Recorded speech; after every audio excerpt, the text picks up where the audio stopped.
The mid-season finale of The Owl House aired last night, which means we're going back into hiatus and won't see new episodes for a while.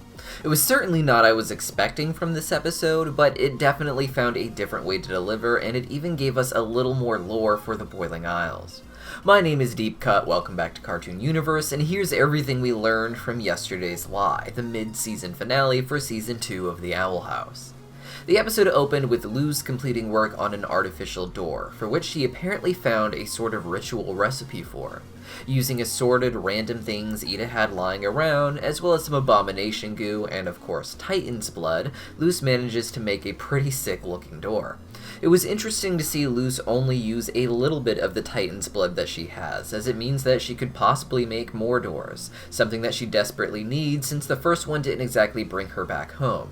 Instead, it led Luz to a sort of pocket dimension between the Boiling Isles and the human world, where Luz is able to appear on any glass surface. I imagine she'll make a few more doors over the second half of Season 2, where we see her interacting with the human world in unique and different ways. This, of course, meant Luz got to see her doppelganger firsthand.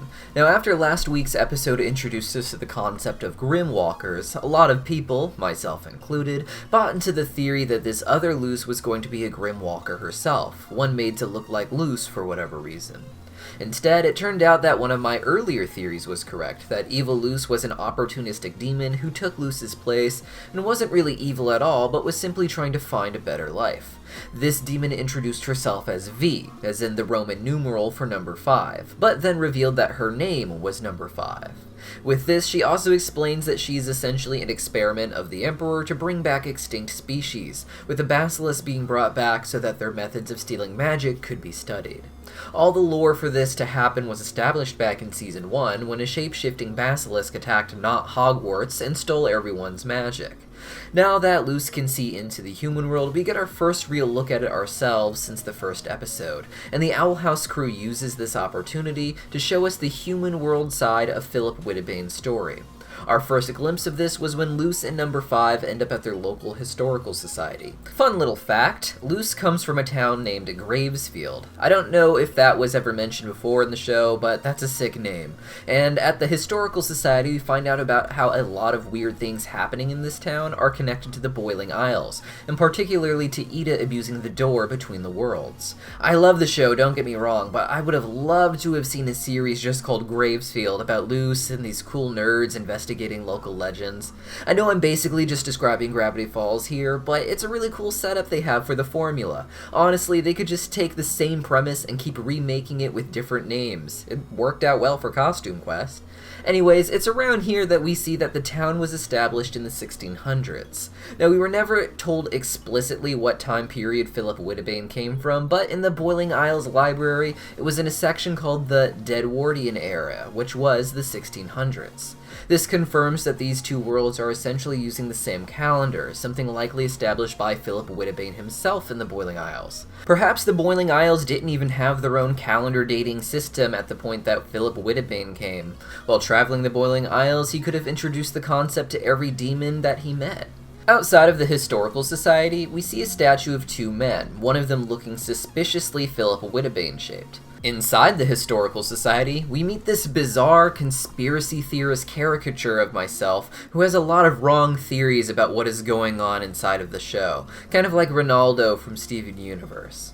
He explains that Gravesfield was a peaceful colony back in the 1600s until a witch lured two brothers into the demon realm.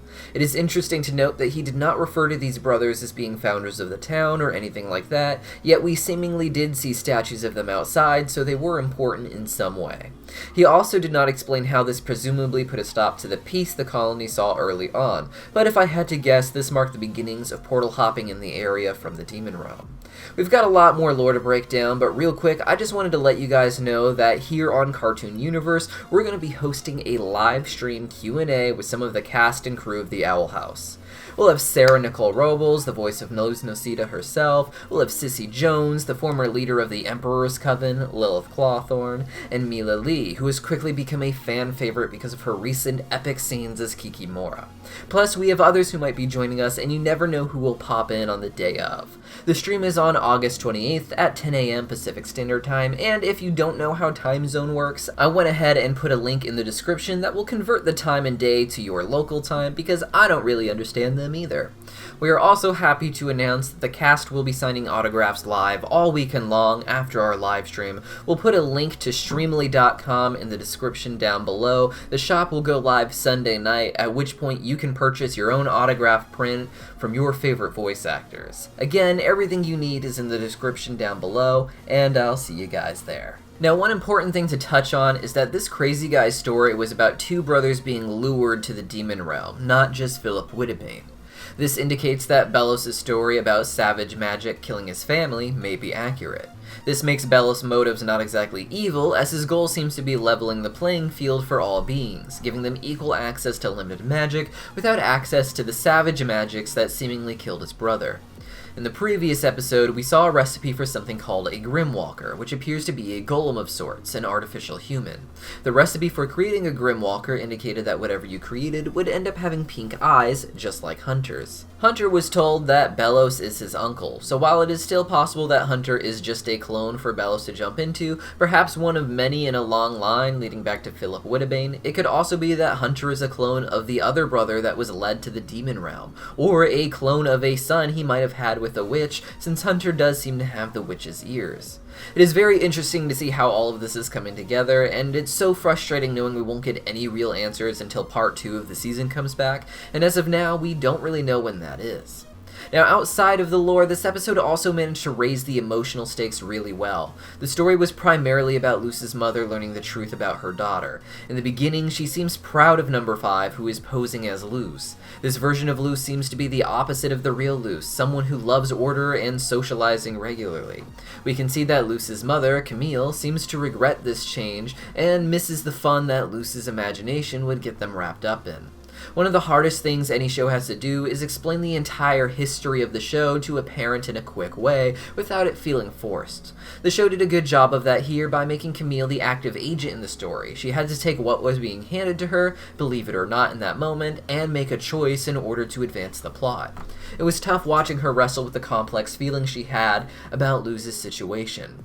It is hard enough finding out that your daughter is somewhere dangerous where you can't help them, but to learn that Luz chose to go there and leave her behind was pretty heartbreaking, and she can't allow herself to be consumed by that feeling, as it could just mean losing her daughter entirely. It was tragic watching them have their moment in the rain, and such an emotional way to leave us hanging before Season 2 returns.